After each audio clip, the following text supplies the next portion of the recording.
Thanks for listening to the Wild Health Podcast. For the foreseeable future, you're not going to hear our normal intro or outro here.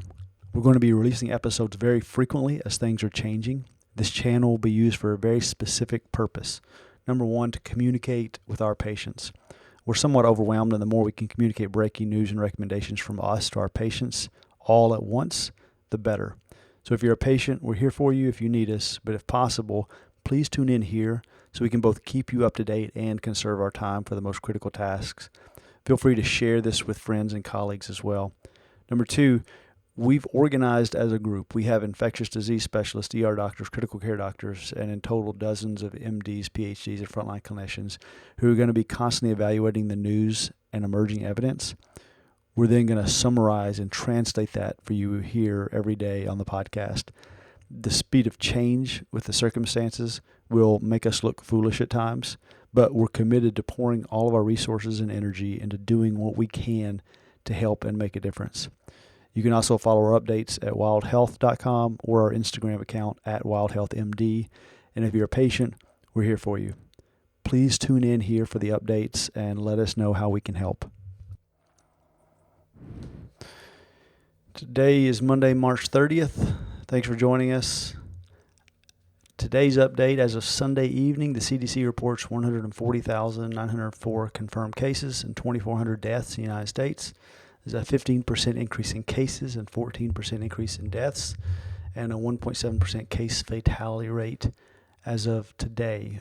Worldometer is reporting 160,000 cases and 2,900 deaths in the United States. On Sunday, public health experts presented President Trump with a model showing that COVID-19 could lead to 100 to 200,000 deaths in the United States. Shortly after the president announced federal guidance recommending social distancing measures would be extended through the end of April and possibly into June. The guidelines advise against all non-essential travel, going to work, eating at bars and restaurants, or gathering in groups of more than 10. The New York Times reports that Seattle is seeing a promising slowdown in the spread of the virus, which is some good news, and officials attribute this to strict containment strategies implemented in the earliest days of the outbreak. Statistical models show that at the beginning of the outbreak, each infected person was spreading the virus to an average of 2.7 people. The number has now dropped to 1.4. In addition, death rates have begun to decrease, indicating that expansive social distancing measures may work in flattening the curve. State and county officials remain hopeful that these trends will continue so long as social distancing measures remain in place. When you combine this with treatments potentially coming online, I think there's a real glimmer of hope here. The FDA announced today that they approved hydroxychloroquine for emergency use. Now, there were some specifics as to who that was approved for, but it's really encouraging in my mind to see flattening of the curve potentially working, and some medications that we're starting to get some guidance may actually help with this. In global updates, data from the Financial Times shows that the U.S. continues to have more confirmed cases than any other country in the world. Death rates in France, the United States, and United Kingdom are similar to those in Italy, with the total death count doubling every 3 days. Spain's death rate, however, continues to rise. It's the fastest compared to any other country, with total death counts doubling every 2 days currently. In Italy, there were 4,050 new cases and 812 new deaths. Total cases surpass 100,000. This represents the lowest number of new cases in the last 13 days. This is 2 weeks after the Italian government implemented strict lockdown measures. Officials announced that the number of new cases and deaths had declined for 2 days in a row. Although they remain hopeful that this trend will continue, hospitals are still pretty overwhelmed with current cases. Got several new questions from Instagram and Facebook. Remember, you can ask these just by simply going to @WildHealthMD on both of those places.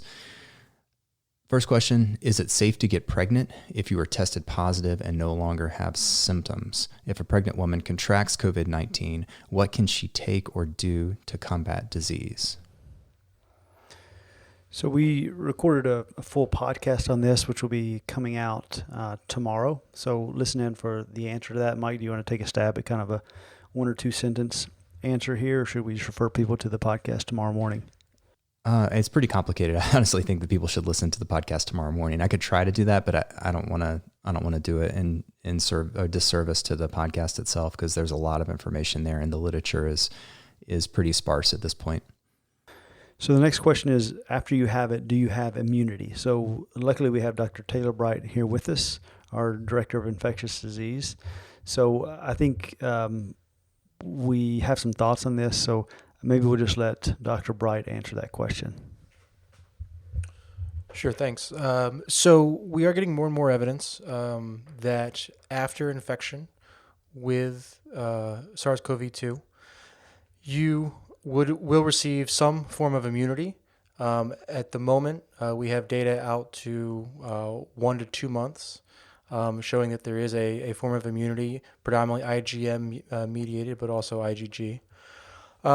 We don't, just because we are in the, this is a ongoing situation, we don't have data on a long-term immunity, whether it can last a year or longer. Obviously, when we're infected by some viruses, we can receive lifetime immunity. We don't know that in this particular case. If we look at other coronaviruses, you are able to be continually reinfected with them, those coronaviruses that do cause the common cold. So we would expect something similar in this situation. But again, after infection, you do have acute immunity, i.e. in the 1 to 3 months. And then obviously as this situation continues to develop, we will have more data on that. We won't know if you are 6 months immune 6 months after infection until we get to the 6-month mark. And this only started here in end of December, early January of this year. So it does look like there is some immunity after infection. And since Taylor's here, we can get an update on testing as well. We did our first test of frontline providers last week. So our CDC test is up and running. We're mainly testing our patients and frontline providers, but another really interesting test, two things we'd like to talk to Dr. Bright about is, number one, the rapid testing. Taylor, do you have any thoughts on the Abbott 5-minute test, or is it really we don't have the data to know the sensitivity and specificity? Any thoughts on that test first off before we talk about the antibody test? The generic thought isn't probably too much more than the press release that we saw, but that test has been approved by the FDA for emergency use authorization, meaning that Abbott has submitted enough data to the FDA for them to approve this at the moment. It's a very cool technology. It's similar technology to what we use for the gold standard CDC test, just done in a much more rapid format. Based on the technology and its use in other infectious diseases, we would expect sensitivity to be reduced to some degree. But again, what you lack in sensitivity, you kind of make up for in the quickness of the test with 5 minutes. So there is a place for this test, but the CDC test remains the gold standard. I'm really interested to see this sensitivity and specificity, though, because I'm not sure. You said what it lacks there, it makes up for in speed. I don't know how much of a difference there is in my mind in 5 minutes versus 2 hours for a test. I mean, the sensitivity and specificity would seem to be a little more important in my mind than speed. And we don't know if it's not as good, but that's one of the concerns right now. So we'd like to see some more data on that. One of the interesting tests that we're looking at now that we're going to be doing soon is the IgG IgM antibody test. Tell us what that means and how we may be able to use that, Dr. Bright. Sure. So as I mentioned earlier, immunity to SARS-CoV-2 is IgM and IgG mediated. IgM and IgG are types of antibodies that our immune system makes after an infection that will help you fight a future infection of that same virus. And I'm obviously glossing over a lot of the immunology here, but that's the basic tenet here. And so by testing for those antibodies, we can get a sense of, one, who has been infected. That's a very interesting public health question. And two, get a sense of who has been infected and also has mounted an antibody, i.e. an immune response to the virus. And as I mentioned earlier, it is most likely, again, data still coming in, that after infection, you will have at least acute immunity, meaning that if you have been infected, you have mounted an antibody response that we can test for here, you may be able to return to more normal life if you have that antibody response. Now, there's a lot of moving pieces there, and data is still coming in. We won't definitively know until we start to see results coming back from the vaccine trials that will much more clearly track our immune response and any sort of immunity conferred by said immune response. But these tests are going to be very interesting for, again, tracking the overall infection rate, because there is a hypothesized to be a lot of asymptomatic cases, as well as potentially showing that those with a quantifiable or even qualitative immune response might have, that might be indicative of allowing those individuals return to a quote unquote more normal life. Yeah, this test is really interesting to us as we've kind of hypothesized a little bit that in the future, as some of our healthcare workers, especially on the front line, are getting infected and then they get better, this would be really interesting to be able to have a workforce that we can test and see if you have immunity or not to potentially relieve. I mean, especially in the U.S. as the infections kind of move from one place to the other, from a hotspot of New York at first, then to New Orleans, then to more rural areas.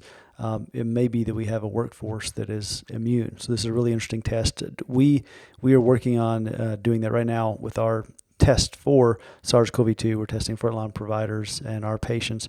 When will we be able to do this antibody test, at least internally, Taylor? So for this particular antibody test, we are dependent on the vendors of that particular test. So it has been recently approved by the FDA and is being rolled out here. And so we would hypothesize in the next 2 weeks to be able to offer that IgG IgM dual antibody test. We're going to look for both antibodies because we know that coronavirus immunity is very much dependent on both IgG and IgM. So we're hoping in the next 2 weeks we'll have that live and ready to go. No, I think we can continue. I'm excited to see these IgM IgG tests. I think that at least for me, the hole that it's going to fill is the lack of initial testing. So in the acute phase, there's plenty of people who have not been able to be tested, and they've had flu-like illness or cold symptoms, and it's hard to say how many of those are rhinovirus, how many of those are influenza, and how many of those are COVID. And if there is a significant immune response to COVID, then obviously that's extremely important from a public health standpoint, and a decision of who can return to the workplace and who can return to some sort of normalcy of life. And that's the big question for me right now, because as we continue to fight this off, we're going to continue to have to physically distance ourselves. So getting at least some people back to a normalcy of life is going to be, I think, extremely important for society. Great. So the next question we have is, are there cases that can be confirmed clinically instead of with a swab? For example, having a certain appearance on X-ray or ultrasound or et cetera. I think my answer to this question would be definitely and definitely not. So I guess what I mean by that is anytime we're talking about confirming a diagnosis and do you have something, even a test, even a swab isn't 100%. It has a certain specificity and sensitivity, a certain operating characteristic. So even if you test positive or negative, it doesn't mean you have it. It just means it changes greatly the probability that you have it. And it would be the same thing clinically. Are we doing this in certain areas of the world? Absolutely. There are lots of places where we're not testing. We just assume if you have certain symptoms, then you have it. How good is that? How sensitive and specific? We really do not know. There aren't enough numbers out there.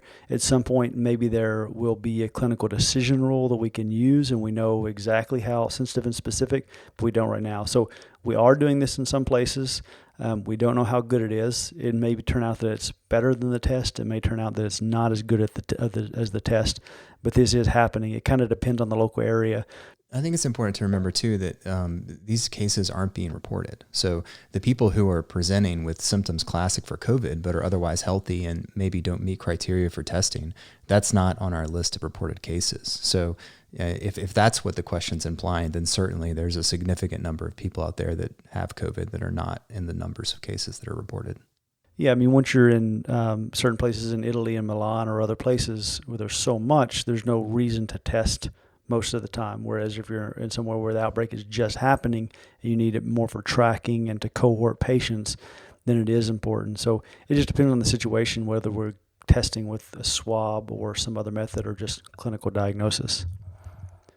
The next question is, in terms of death in the U.S. from COVID-19, is there a breakdown of what the percentages are for each underlying illness, such as asthma, COPD, diabetes, etc.?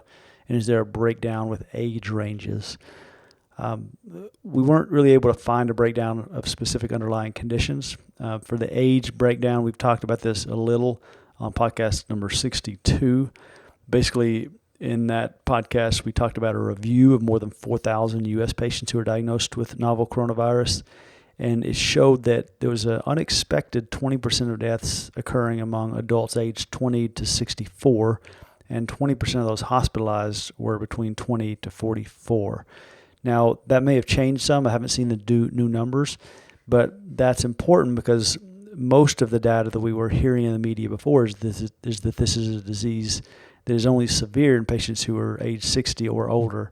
And while it is worse in older populations, we are seeing some young and relatively healthy patients who actually develop COVID-19 and some serious symptoms from it. So we'll have to continue watching the data to really answer the age question, and then also who is doing worse with different disease states pre-existing. And there's quite a bit of data out of China regarding the specific disease states and who's at higher risk, as well as pretty robust data regarding age of the population who's infected. So you can certainly Google that and find that data. This question was obviously specifically for the U.S., and I think it's just a little too early to really have that data. Although I suspect we'll start to see it here in the coming weeks. Regarding some other literature that's reasonable to discuss, there was an interesting article. I don't know if you've heard of this, Matt, about some people who are complaining of loss of smell. Apparently, anosmia, as it's called, is a pretty common symptom for COVID-19, and some people are actually presenting with basically nothing but a loss of smell. So that's their only symptom of COVID, which is really interesting. There's a article that came out called Non-Neural Expression of SARS-CoV-2 Entry Genes in the Olfactory Epithelium, suggesting mechanisms underlying anosmia in COVID-19 patients. This came out on the 28th, has not been peer-reviewed, and is really more of a review than anything else. But interesting that they found that basically ACE2, the enzyme which CoV-2 uses to get into the cell, is expressed pretty consistently on the epithelium surrounding the basically your smelling nerves in your nose. And the suspicion is likely you're getting an acute infection of those cells because of the ACE2 expression, and that's why you're losing the sense of smell. So another interesting symptom to add to the list to ask patients about when they're presenting with possible COVID-19. Thanks for bringing that up, Mike. You may have to change. I know you were working on your autobiography entitled "It Smelled Like That When I Got Here," but you may have to change that. Another article came out of Nature on March 30th.